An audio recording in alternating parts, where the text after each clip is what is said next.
ये आकाशवाणी है। कार्यक्रम सुर्खियों में प्रस्तुत है कोरोना वायरस संक्रमण पर स्वास्थ्य विशेषज्ञ डॉक्टर मोहसिन वली से आकाशवाणी संवाददाता नवीन सक्सेना की बातचीत। डॉक्टर वली, कोविड के केसेस जो हैं धीरे धीरे अब कम होते जा रहे हैं, संक्रमण लोगों में कम हो रहा है, लेकिन फिर भी एक डर सा बना हुआ है और प्रधानमंत्री नरेंद्र मोदी कोविड-19 से निपटने के लिए ट्विटर पर एक जन आंदोलन शुरू कर रहे हैं। त्योहारों का सीजन है, अर्थव्यवस्था को चरणबद्ध तरीके से खोलने का कोशिश की जा रही है। तो क्यों ना इस कार्यक्रम की शुरुआत में सबसे पहले हम एक संकल्प लें, मास्क पहने, सुरक्षित दूरी बनाए रखें और बार बार हाथ धोएं। डॉक्टर वली, प्रधानमंत्री जी ने शुरू दिन से ही लोगों का ध्यान इधर आकर्षित किया है, करते रहे हैं और मेरा देश भारतवर्ष इतना महान देश है कि इसमें स्वास्थ्य मंत्री जी, प्रधानमंत्री जी के अलावा गृह मंत्री जी और सभी स्टेट्स के चीफ मिनिस्टर्स लगे हुए हैं। तो ये गृह मंत्री जी का भी इसमें शामिल होना बहुत ही आवश्यक था और बहुत ही उससे अच्छा हुआ है, क्योंकि सब मशीनरी इसमें हरकत में आती रही है और आ रही है। चिंता जायज है, 67.5 लाख जब हम काउंट देखते हैं तो चिंता स्वाभाविक है। और आपने जो बहुत अच्छी बात बोली, ट्विटर एक ऐसा माध्यम है जिसमें संक्षिप्त तौर पे ज्यादा से ज्यादा लोगों को हम एक समय में कनेक्ट करते हैं, उनको आगाह करते हैं और बड़ा अच्छा होगा अगर प्रधानमंत्री जी की तरफ से ट्वीट होगी, कुछ इंस्ट्रक्शंस, कुछ ऐसी जिम्मेदारी से भरी बातें। हमारे देश के प्रधानमंत्री ने सबसे पहले लोगों को बताया था कि आप पुराना चीज जो ढाटा है वो बांधें, मास्क अगर नहीं लगा रहे हैं तो। वो ढाटा बहुत मोटा होता है मास्क, बहुत अच्छा सेफ सुरक्षित तरीका है और हर आदमी उसको इस्तेमाल कर सकता है। गांव का एक आदमी भी इस्तेमाल कर सकता है, अनपढ़ आदमी भी उसको समझता है कि ढाटा क्या है और ये हमारी ट्रेडिशन रही है। इसी तरह से उन्होंने बहुत सी चीजें ऐसी बताई जो बहुत व्यवहारिक हैं और हमारे अस्पतालों को उन्होंने सुसज्जित कराया और हमने सीखा कि हम मास्क बनाएं, हम N95 बनाएं, हम किट्स बनाएं, हम आईसीयू का सामान बनाएं, वेंटिलेटर बनाएं। तो एक बड़ी तादाद में हिंदुस्तान को कोरोना के माध्यम से समृद्ध किया गया और यही नहीं, आयुष मंत्रालय ने भी इसमें बहुत काम किया है। अभी आपने देखा कि कल हमारे स्वास्थ्य मंत्री हर्षवर्धन जी ने एक बड़ी कोशिश की जिसमें च्यवनप्राश, गिलोय और अश्वगंधा के बारे में उन्होंने फायदे बताए और हर घर में ये जाना चाहिए और हर घर में इस्तेमाल होना चाहिए। नीम का भी इसमें बहुत प्रयोग किया जा रहा है, इवन अमेरिका में किया जा रहा है। और इसके अलावा मैं तुलसी को भी बहुत इसमें शुरू से महत्व देता आ रहा हूँ कि तुलसी का इस्तेमाल और हल्दी का इस्तेमाल, ये 4-5 चीजें जो ऐसी हैं, तो सब चीजों के बारे में प्रधानमंत्री जी भी बोले हैं और उन्होंने गाए बगाए लोगों का ध्यान आकर्षित किया है और ये बहुत अच्छी बात है। डॉक्टर वली, यहाँ पे मैं जोड़ना चाहूंगा, आहार संबंधी कदमों में अदरक, धनिया, तुलसी और जीरे के साथ गर्म पानी पीने की भी सलाह दी गई है और कहा जा रहा है कि हल्के लक्षण वाले मरीजों का अश्वगंधा और गिलोय से इलाज होगा। इसके अलावा डॉक्टर साहब, जो एक सटीक इलाज ना कहें, यूं कहें कि एक जो सुरक्षा हम कोरोना से ले सकते हैं वो है मास्क। फिर भी बहुत से लोग ऐसे हैं जो मास्क पहनने से अभी भी कतरा रहे हैं।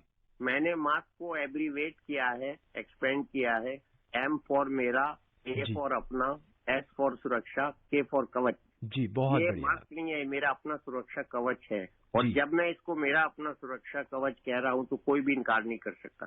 मास्क लगाना मस्ट है, MUST भी मस्ट है और MASK भी मस्ट है। तो मास्क जो है वो सुरक्षा इसलिए है क्योंकि नाक के रास्ते, मुंह के रास्ते, सांस के रास्ते वायरस प्रविष्ट होता है और मास्क लगाना हम देखते रहे हैं पिछले सालों में भी। जब लोग बाहर से आते थे, जापान से, कोरिया से, इंडोनेशिया से, श्रीलंका से, मलेशिया से, इवन चाइना से, जापान से, तो वो लोग 5 स्टार होटल्स में देखते थे तो मास्क लगा के घूम रहे होते थे और उस समय हमारा ध्यान इस तरफ जाता था कि शायद इंडिया में पोल्यूशन देख के मास्क लगा रहे हैं। नहीं, वो मास्क को सुरक्षा कवच के तौर पे यूज करते हैं और इसीलिए उन देशों में सबसे पहले कोरोना से उन्होंने निमट लिया, सबसे पहला उसका प्रकोप कम कर दिया, सबसे कम तादाद में लोग मरे, सबसे कम तादाद में लोग पीड़ित हुए। मैं आपको बता रहा हूँ कि चाइना ने और इन सब मुल्कों ने मास्क लगा के अपने को बचा लिया और अगर हम उनका अनुसरण नहीं करेंगे, प्रधानमंत्री जी की बात नहीं मानेंगे तो हम इसमें बहुत ज्यादा गहरे गड्ढे में डूबते जाएंगे।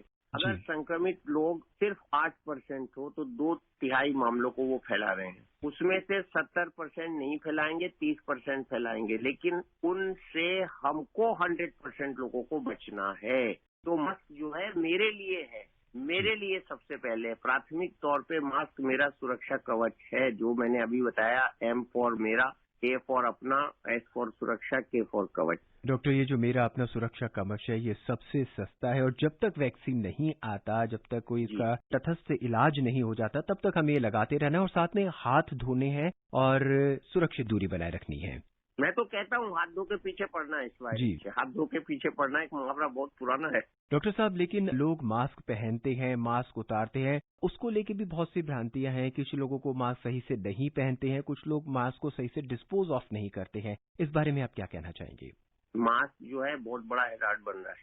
मास्क नॉन डिग्रेडेबल होता है और मास्क को सुरक्षित तौर पे हमको संक्रमण रोकने के लिए भी डिस्पोज ऑफ करना है। तो मास्क को हमको रिसाइकिल तो नहीं कर सकते, लेकिन घर में हम रिसाइकिल कर सकते हैं। उसकी हम बहुत सी चीजें बना सकते हैं। टी कोजीज बना सकते हैं, तकिया गिलाफ बना सकते हैं और उसको भर सकते हैं। मास्क का जो है गाउ तकिया बना सकते हैं। तो मास्क को हमको ऐसे फेंकना नहीं चाहिए। मास्क को अगर हम एक बार गर्म पानी में डाल देंगे या प्रेस पे उसको गर्म कर लेंगे, जो इस्त्री होती है, तो हमारा मास्क स्टरलाइज हो जाएगा। और अगर धो देंगे साबुन से तो बिल्कुल स्टरलाइज हो जाएगा। अगर आपने मास्क पहन के उसको डिस्कार्ड करने का समय आ गया है तो उसको धो के रख लीजिए और उसका दूसरा उपयोग कीजिए। मैंने बहुत से लोगों को मास्क के लिए बताया है कि इस तरह से उसका मास्क का सदुपयोग करें। आपने खरीदा है मास्क, आपके लिए सुरक्षा कवच था मास्क, आपका अपना मास्क है, उसको एकदम कूड़ेदान में मत फेंकिए। डॉक्टर साहब की वैक्सीन कब तक आएगा, इसका इलाज कब तक हो जाएगा?